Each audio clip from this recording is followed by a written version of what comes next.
किशोरी लाल जी के बेटे राघव की शादी की बात जगह जगह चल रही थी, लेकिन किशोरी लाल जी को कोई लड़की पसंद ही नहीं आती थी। और उसकी एक ही वजह थी, किशोरी लाल जी का लालची होना। उनको लड़की वालों से मोटा दहेज चाहिए था और इसी चक्कर में एक दिन वो एक बहुत पैसे वाले के घर अपने बेटे का रिश्ता लेकर पहुँचे। उस आदमी का नाम था ओम प्रकाश। देखिए किशोरी लाल जी, मेरी एक ही बेटी है और मेरी सारी संपत्ति जायदाद सब कुछ मेरी बेटी नैना का ही है। पापा, नाम से लगता है बहुत खूबसूरत होगी। कितना अच्छा नाम है ना, नैना। हाँ, वैसे बात तो सही है आपकी। अब इतना पैसा है, जमीन जायदाद है, इकलौती बेटी, आप भी क्या करेंगे? सब कुछ उसे ही देंगे ना। बिल्कुल ठीक पहचाना आपने। बस बेटी की शादी और सारी जायदाद उसके नाम। पापा, बिना देखे हाँ कर दीजिए ना। इतना अच्छा रिश्ता फिर कहाँ मिलेगा? माला माल हो जाएंगे हम। मैं अपनी बेटी को बुलाता हूँ। अरे नहीं नहीं नहीं नहीं, आपकी बेटी का नाम नैना है, सुनकर ही लगता है बहुत सुंदर होगी। रहने दीजिए अंकल, मैं तो आपकी बेटी के नाम से ही इतना खुश हो गया हूँ कि उसे बिना देखे शादी करने को तैयार हूँ। अब तो मैं उसका चेहरा सीधे शादी के बाद ही देखूंगा।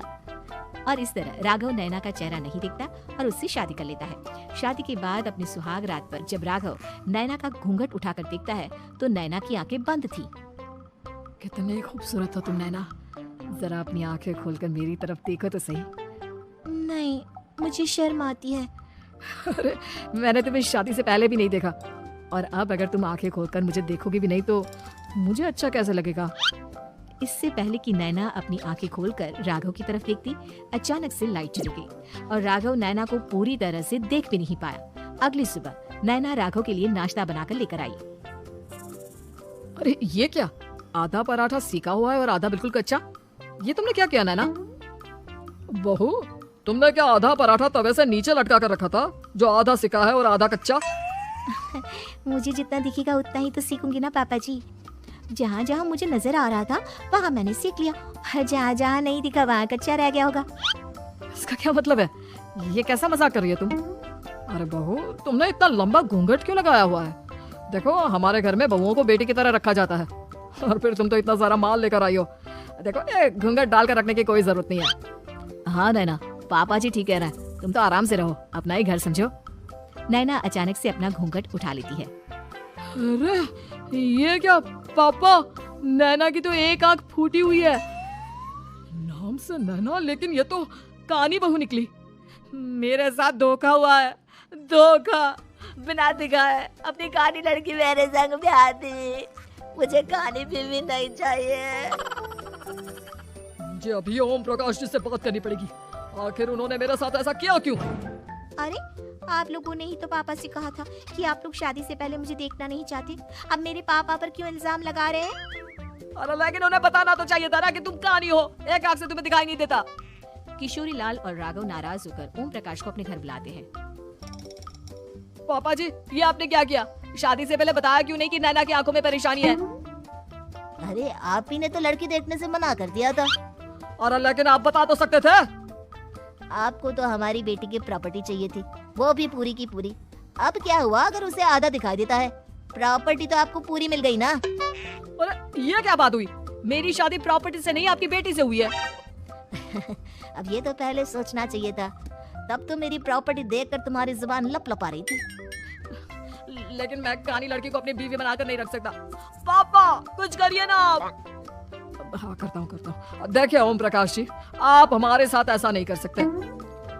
और तुम देखो, अगर तुमने मेरी बेटी से शादी तोड़ी ना, तो जो भी प्रॉपर्टी मैंने तुम्हें दी है वो तो पूरी की पूरी वापस ले लूंगा और आधी प्रॉपर्टी तुम्हारी भी लूंगा। अरे, मेरी आधी प्रॉपर्टी भला क्यों लेंगे आप?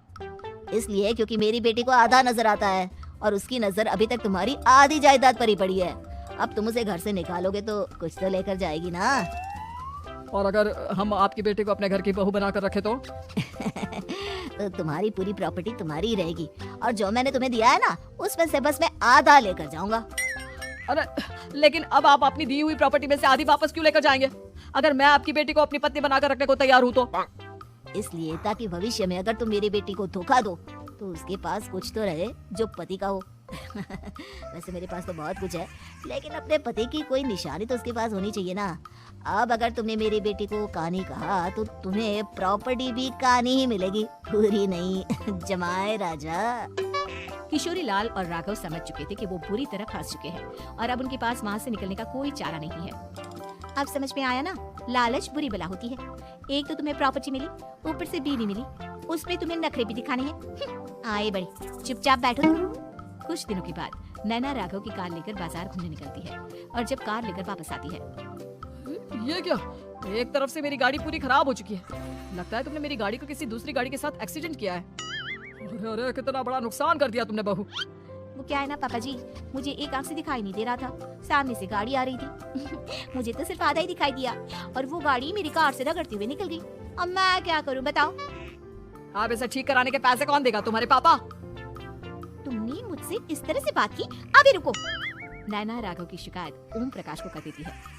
देखो राघव, अब जो मेरी आधी प्रॉपर्टी तुम्हारे पास थी ना, उसमें से आधी और मैं लेकर जाऊंगा, क्योंकि तुमने मेरी बेटी को डांटा। अरे नहीं नहीं पापा जी, गलती हो गई, माफ कर दो। गलती की तो कोई गुंजाइश ही नहीं। अगली बार मेरी बेटी को डांटा तो बची हुई आधी में से आधी और ले जाऊंगा। लालच के चक्कर में हम दोनों ने बहुत बड़ी गलती कर दी बेटा। एक तो तुम्हें कानी बहू मिली और ऊपर से जो माल मिला वो भी काना। इस तरह राघव की हर एक गलती पर ओम प्रकाश उसकी प्रॉपर्टी का आधा आधा हिस्सा लेकर अपना सारा माल वापस ले गया और राघव को कानी बीवी से काम चलाना पड़ा। भाई लालच वाकई में बुरी बला है।